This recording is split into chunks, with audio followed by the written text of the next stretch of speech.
Chapter 8. In those days, the multitude being very great, and having nothing to eat, Jesus called his disciples unto him, and saith unto them, I have compassion on the multitude, because they have now been with me 3 days, and have nothing to eat. And if I send them away fasting to their own houses, they will faint by the way, for divers of them came from far.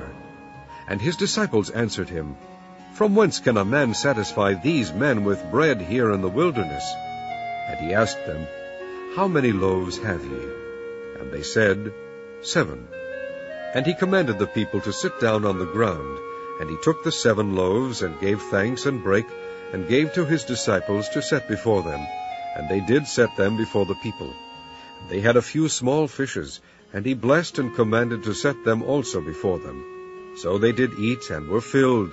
And they took up of the broken meat that was left 7 baskets. And they that had eaten were about 4,000, and he sent them away. And straightway he entered into a ship with his disciples, and came into the parts of Dalmanutha. And the Pharisees came forth, and began to question him, seeking of him a sign from heaven, tempting him. And he sighed deeply in his spirit, and saith, Why doth this generation seek after a sign? Verily I say unto you, there shall no sign be given unto this generation. And he left them, and entering into the ship again, departed to the other side. Now the disciples had forgotten to take bread, neither had they in the ship with them more than 1 loaf. And he charged them, saying, Take heed, beware of the leaven of the Pharisees, and of the leaven of Herod. And they reasoned among themselves, saying, It is because we have no bread. And when Jesus knew it, he saith unto them, Why reason ye because ye have no bread? Perceive ye not yet, neither understand? Have ye your heart yet hardened? Having eyes see ye not, and having ears hear ye not, and do ye not remember? When I brake the 5 loaves among 5,000, how many baskets full of fragments took ye up? They say unto him, 12. And when the 7 among 4,000, how many baskets full of fragments took ye up? And they said, 7. And he said unto them, How is it that ye do not understand? And he cometh to Bethsaida, and they bring a blind man unto him, and besought him to touch him. And he took the blind man by the hand, and led him out of the town. And when he had spit on his eyes, and put his hands upon him, he asked him if he saw aught. And he looked up, and said, I see men as trees walking. After that he put his hands again upon his eyes, and made him look up. And he was restored, and saw every man clearly. And he sent him away to his house, saying, Neither go into the town, nor tell it to any in the town. And Jesus went out, and his disciples, into the towns of Caesarea Philippi. And by the way he asked his disciples, saying unto them, Whom do men say that I am?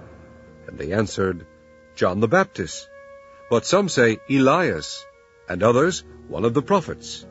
And he saith unto them, But whom say ye that I am?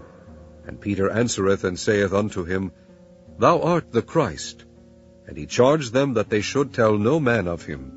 And he began to teach them that the Son of Man must suffer many things, and be rejected of the elders, and of the chief priests and scribes, and be killed, and after 3 days rise again. And he spake that saying openly. And Peter took him, and began to rebuke him. But when he had turned about and looked on his disciples, he rebuked Peter, saying, Get thee behind me, Satan, for thou savorest not the things that be of God, but the things that be of men. And when he had called the people unto him with his disciples also, he said unto them, Whosoever will come after me, let him deny himself, and take up his cross, and follow me. For whosoever will save his life shall lose it, but whosoever shall lose his life for my sake and the gospel's, the same shall save it. For what shall it profit a man, if he shall gain the whole world, and lose his own soul? Or what shall a man give in exchange for his soul? Whosoever therefore shall be ashamed of me and of my words in this adulterous and sinful generation, of him also shall the Son of Man be ashamed, when he cometh in the glory of his Father with the holy angels.